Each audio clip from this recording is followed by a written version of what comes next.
You are somewhere in the vast middle of America. The year is somewhere between 1780 and 1860, and you are, by every definition of the word, alone. But not quite, because somewhere in that same darkness a woman is already standing at a cast-iron stove. A man is already saddling a horse. And 3,000 miles east, across an ocean, a mother in Bristol is reading a letter from her daughter that says, "We have arrived. I will not pretend it is easy, but Lord, it is something." This is what it actually looked like to live in the Wild West. Britain had long been obsessed with the idea of America, not just as a colony to govern, but as a place to escape to. By the late 1700s and well into the early 1800s, waves of British settlers were crossing the Atlantic, some fleeing debt, others chasing land, most doing both. They came from Manchester, from Yorkshire, from the docks of Liverpool, carrying accents that would confuse their neighbours and habits that the frontier would strip away within a single winter. What they found when they arrived in the West bore almost no resemblance to what the pamphlets had promised. Land agents back in London had sold the frontier as opportunity, cheap acres, clean air, open skies. What they did not mention was the absence of everything else. No roads to speak of, no towns within reasonable distance, no doctors, no churches, no familiar food. The land beyond the Mississippi River in the early 1800s was, quite simply, a place where civilization had not yet caught up with ambition. The British settlers who pushed into territories like Ohio, Kentucky, and later the Great Plains brought with them a very particular set of expectations rooted in a class system that had no place out here. A gentleman farmer from Shropshire arrived expecting labourers and found only himself. A tradesman from Edinburgh expected a market town and found a single saloon, a blacksmith, and a general store that was frequently out of everything. The frontier levelled people in ways that both horrified and liberated them. Couples who arrived together faced the challenge not as a romantic adventure, but as a raw test of endurance. The typical homesteader's day began well before dawn and ended after dark, with almost no boundary between work and rest. The man handled the land, breaking ground, building fencing, tending livestock, while the woman managed what could loosely be called the household, though household often meant a sod house, a structure built from stacked rectangles of compressed earth and grass roots, because there was no timber to be found on the open plains.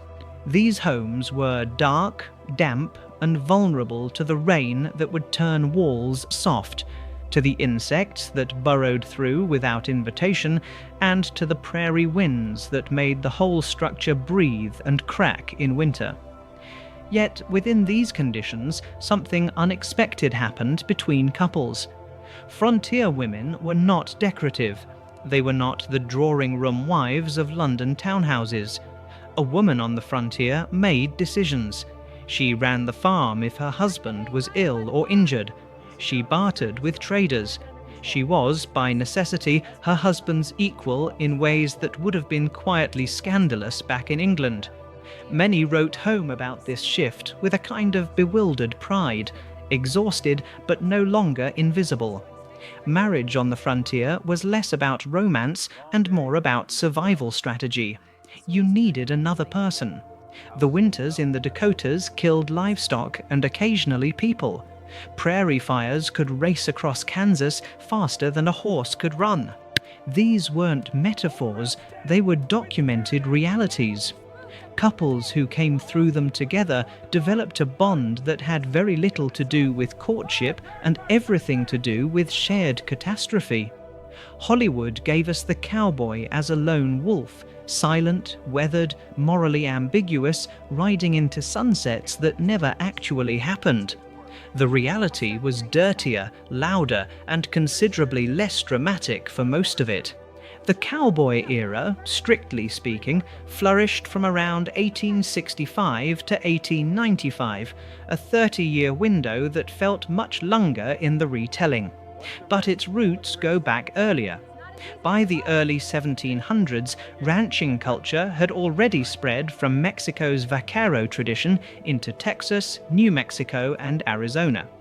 These original ranch hands, the vaqueros, were the ones who invented the techniques, the clothing, and the vocabulary that would later define the American cowboy.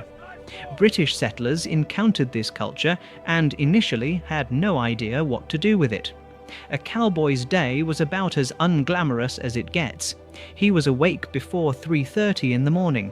He got perhaps 5 hours of sleep on a good night, less if the cattle were restless or the weather turned. His workday lasted 15 hours or more, most of it spent in the saddle. He smelled of livestock, dust, and sweat for days at a stretch, because bathing on a cattle drive was not a priority. It was a luxury reserved for when you finally reached town. The food on trail was brutally simple. The chuck wagon, a covered supply cart managed by the cook, carried the 4 staples that cowboys called the basic 4 Bs: sourdough biscuits, beans, beef, and bacon. Bacon was referred to in cowboy slang as overland trout, which tells you everything you need to know about their sense of humor. Dried jerky served as protein that could survive weeks without spoiling. Coffee was non-negotiable, brewed from roasted arbuckle beans, often coated in a mixture of sugar, egg, and Irish moss during roasting, which gave it a richness that made the morning bearable.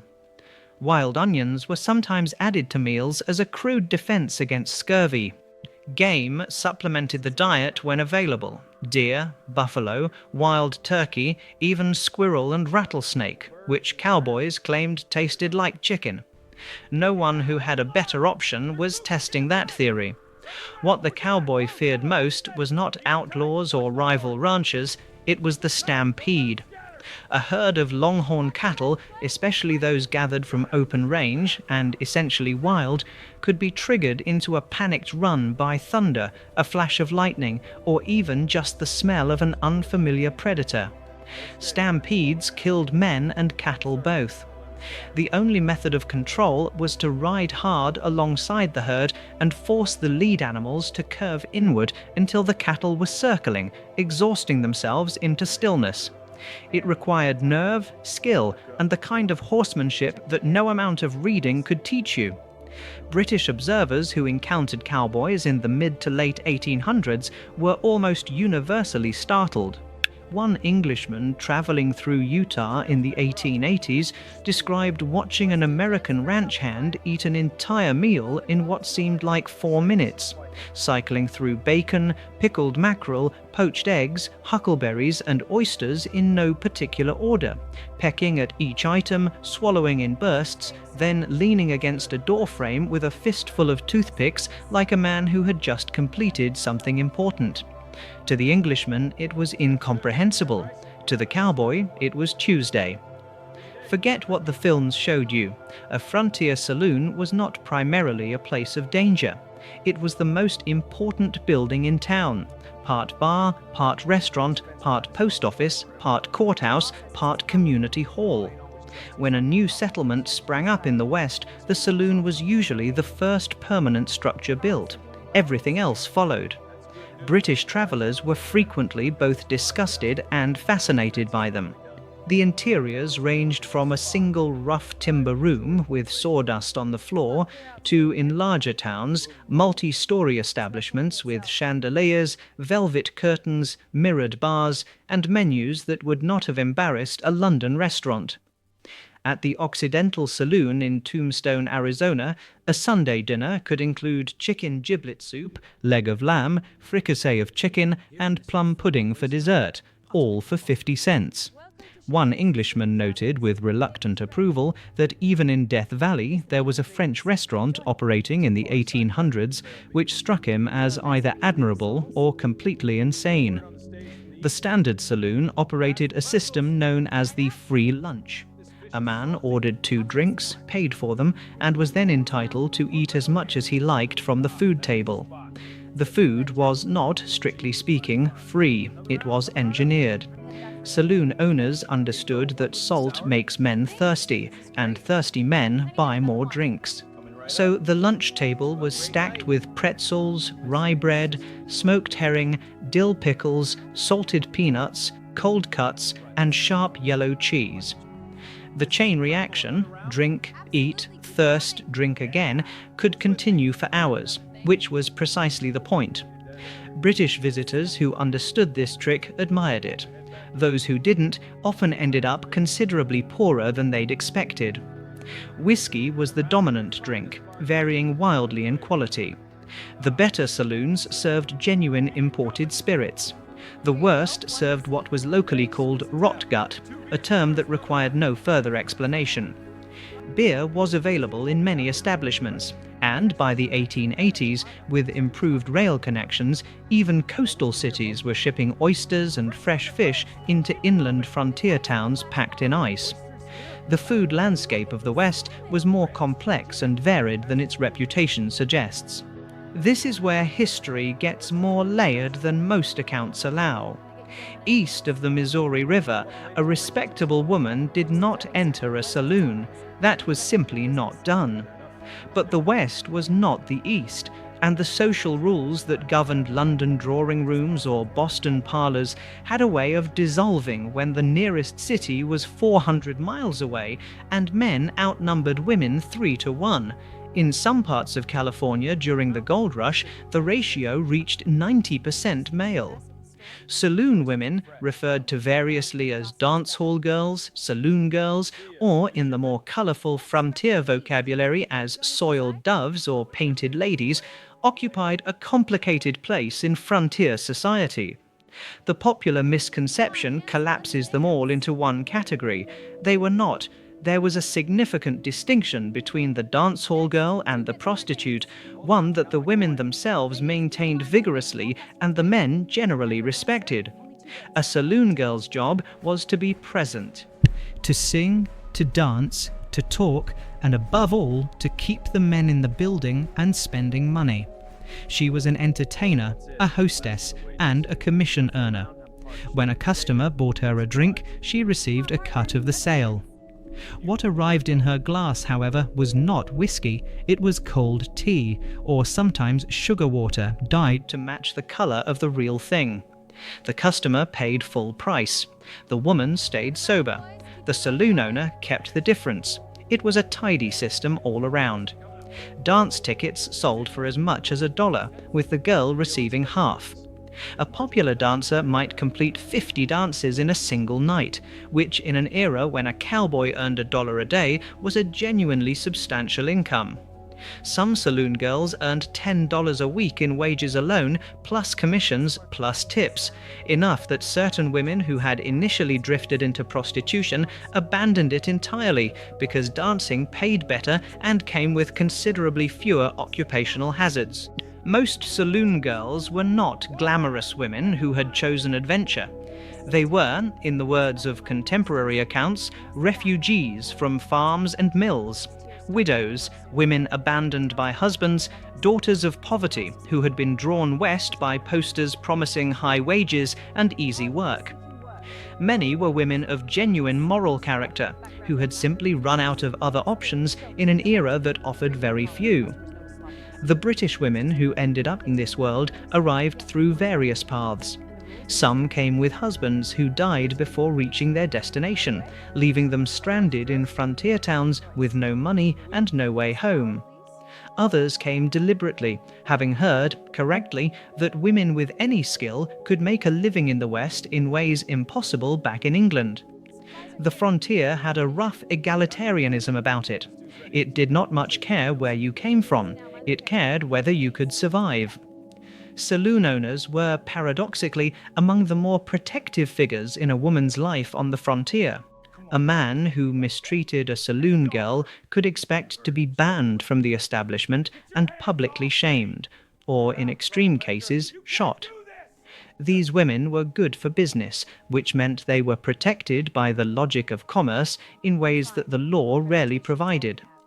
One account describes a saloon girl who had been struck by a drunk customer saying with considerable dignity, "I don't mind the black eye, but he called me a whore." The distinction mattered to her. It mattered in most towns to the community as well. The most famous of these women became genuine legends. Klondike Kate Rockwell, a singer and dancer who worked the gold rush circuit, reportedly earned in a single night what a miner would see in a month. She was not unusual in her ambition, only in her scale of success.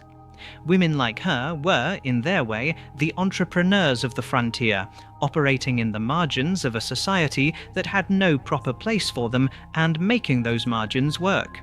What is easy to romanticize and difficult to truly communicate is how physically wearing this life was. Not just the labor, but the loneliness. British settlers in particular had crossed an ocean and then kept going west, putting distance between themselves and everything familiar with every mile. A letter home took weeks. A reply took weeks more.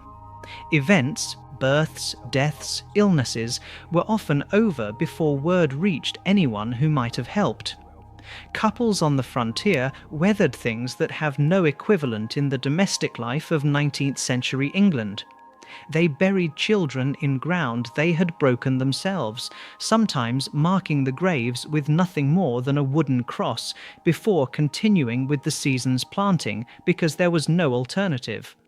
They negotiated with a landscape that had no interest in their plans. And yet the accounts that survive, the diaries, the letters, the court testimonies, the census returns, carry something unexpected beneath the hardship. A pride that is not nostalgic but practical. A sense that these were people who discovered what they were made of by being placed somewhere that had no patience for pretension. The Wild West was not wild in the way we were told. It was ordinary in its suffering, extraordinary in its endurance, and deeply, stubbornly human in the way people managed, somehow, to build kitchens and plant gardens and fall in love, and dance badly to music played on out-of-tune pianos in the backs of saloons. That, more than any gunfight, is the story worth remembering.